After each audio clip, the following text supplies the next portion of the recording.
Hello everyone, I cordially welcome you all to another video from the React tutorial series, and in this video we are going to discuss on Redux. So this will not be a very big video, and here in this video we are only going to concentrate on the theoretical part. So without any delay, let's get started. Let's first learn what is Redux. As per the definition, Redux is a predictable state container for JavaScript apps. If we dilute the information a bit, we can say that Redux is a state management library which can be utilized to make applications in JavaScript using its libraries or frameworks. Redux was developed by Dan Abrahamov and Andrew Clark in 2015, which was heavily inspired by Meta's, formerly Facebook, Flux and functional programming language Elm.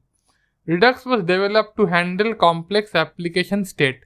Let's understand by an example. Suppose few developers are working on a food ordering application like Swiggy or Zomato. Now while making such applications in React, we have to create reusable components. As both functional and class components can have local application state, so we can maintain application state like number of items in cart, order history, bill amount in the component itself. Now what if we have to share data with other parts of the application?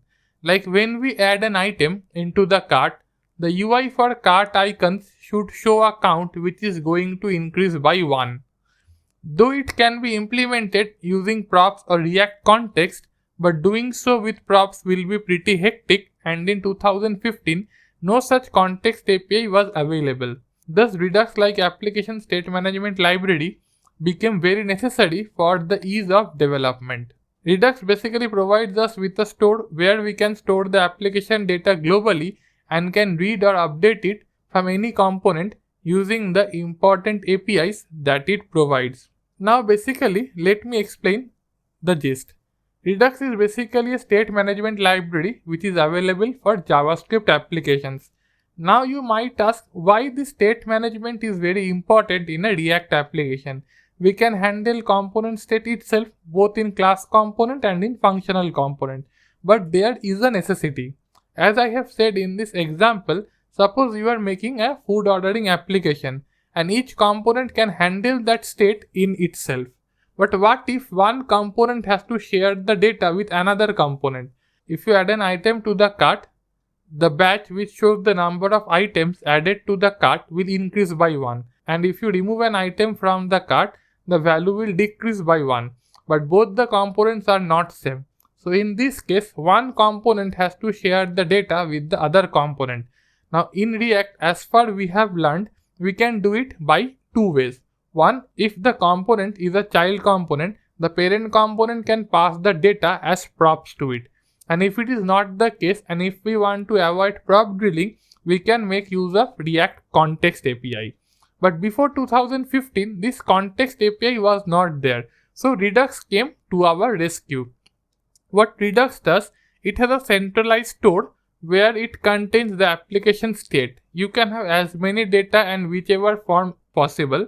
Basically, it can store numbers, strings, arrays, objects, everything. According to the work you do, you can get a slice of the store's data and can show it in your component. The store is basically the central truth for your application, and all components in your React application can read data from that store itself. Okay, let's proceed. Characteristics of Redux. As already said in the previous part, Redux provides us with a store that stores the global application state. Now the state is read-only in nature. We can't and shouldn't update the state directly. The correct process is, from the components we dispatch actions which tells what changes we want to do in our Redux state. Now the question arises, then who consumes the actions and updates the state? It is the reducers who do it. Reducers are functions which takes in the current state and the action and returns a new updated instance of the state. It is to be noted that reducers don't modify the state directly. They accept the current state and return a new modified instance of the state. So how does Redux work? Basically what happens, in your React application you have a store which is the central repository for your application data. Now whenever you update anything or when you change anything, what happens? Basically the application dispatches an action.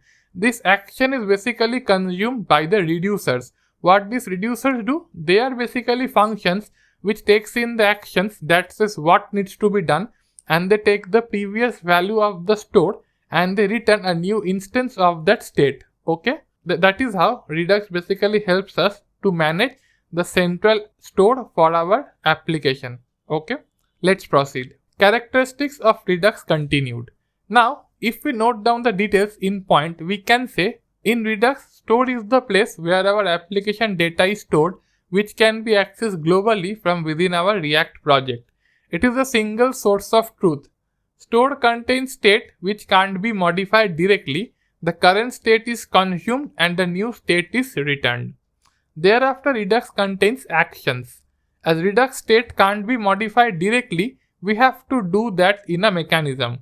Firstly, we dispatch actions from the action creators, which signifies how we want the state to be updated. Our actions may also contain some payload which can dynamically update the Redux state based on the value passed to it. Finally, we have reducers. Reducers are basically pure JavaScript functions which takes in the current state and action and reduces it down to return a new updated instance of the state. So basically, when I talk about Redux, this is the store, the action and the reducers which helps Redux to maintain the global application state of our production grade application. Okay. The store is basically the central repository or the single source of truth. Actions are basically objects that may contain some payload and which basically tells what needs to be done with our Redux state. And finally, we have reducers, which are functions that takes in the actions, takes in the state and returns a new instance of the state. Okay, let's move ahead. Benefits of Redux. Now in this slide, we are going to discuss how Redux is beneficial in the light of our production grade application. The first benefit is centralized state management. Redux stores the global application state in the store. This makes development easy as any component within the project can read data from the Redux store or update it using proper dispatching of actions. The second benefit is predictability. As Redux store is the single source of truth, so there is no abrupt behavior associated with Redux. If the initial state is same and the actions are dispatched in proper order with same payloads, the store will always end up in the same condition. The third benefit is maintainability.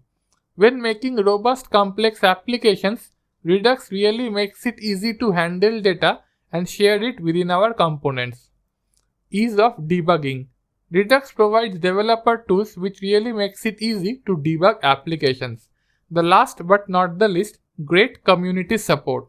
Not only React but Redux also has a good community support. When learning any new library or framework, community support plays a vital role as the issues faced during beginning has proper solution and that smoothens the learning curve. So these are basically the major benefits which is provided by Redux, and thus I always say whenever you work in a complex application that has some complex state management logic, it is always beneficial to use Redux. Because not only using store actions and reducers it helps you to manage the application state, but it also has a great community support that also helps you to learn and slowly master Redux. Okay, let's move ahead. React Redux. So when I talk about Redux, it cannot be directly used with React. We use React Redux to maintain the application state in one place. React Redux is the official UI binding for React applications. It enables the developers to read data from Redux store and dispatch actions to the store to update the required data. It subscribes to the store provided by Redux.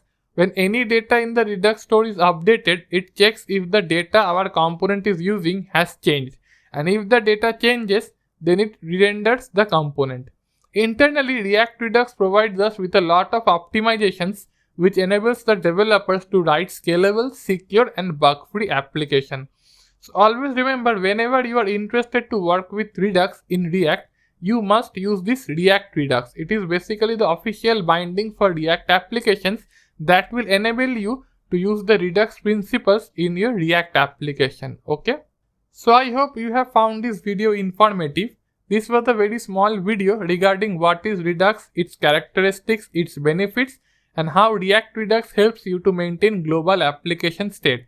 Though the concept of Redux is huge and it might have its own playlist, soon we are going to bring one up. But as of now, this is it. So if you like this video, feel free to hit the like button and subscribe to our channel. We are going to bring more videos in the future. For any queries, doubts, feedbacks or suggestions, feel free to post them in the comment section. We are going to reply. So thank you for now. See you in the next video. Bye.